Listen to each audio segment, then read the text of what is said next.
মানুষ মানুষের জন্য, মানুষ মানুষের কল্যাণের জন্য, মঙ্গলের জন্য, সেই মন মানসিকতা নিয়ে নির্বাচনে অংশ নিয়েছি।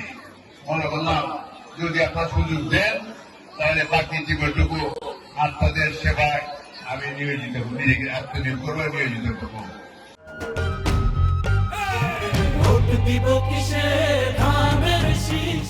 আমি এই এলাকার সন্তান হিসাবে আপনাদের সাহায্য চাই, সহযোগিতা চাই।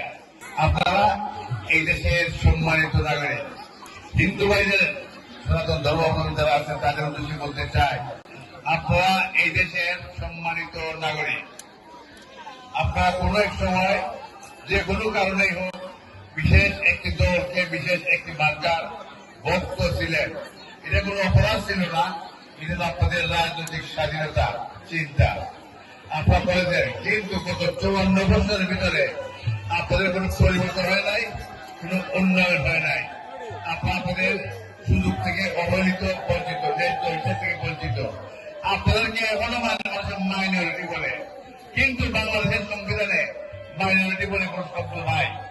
হিন্দু, মুসলিম, বৌদ্ধ, খ্রিস্টান এই সকল নাগরিক নিয়ে সমন্বয় বাংলাদেশ।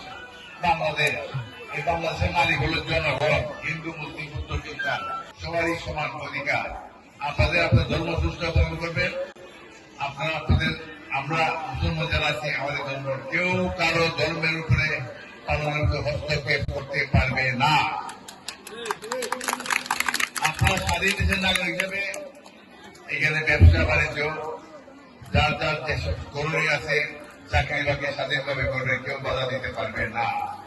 অতীতে কিন্তু আপনাদের উপরে বিশেষ একটি মহল, যদিও আপনাদেরকে আপনারা বারবার তাদেরই আপন বলে গ্রহণ করছেন, কিন্তু আপনাদের নিরাপত্তা দিতে পারেন নাই।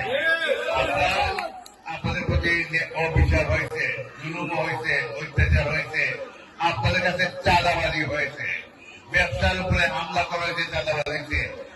আপনাদের স্বাধীনভাবে পূজাও করতে পারেন নাই।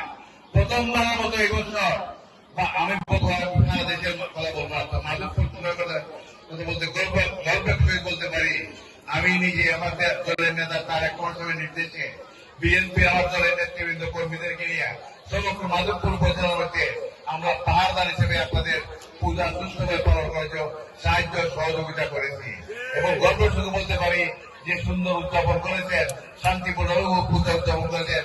অতীতে যে কোনো সময় এত সুন্দর শান্তিতে বাংলাদেশের পূজা উদযাপন হয় নাই।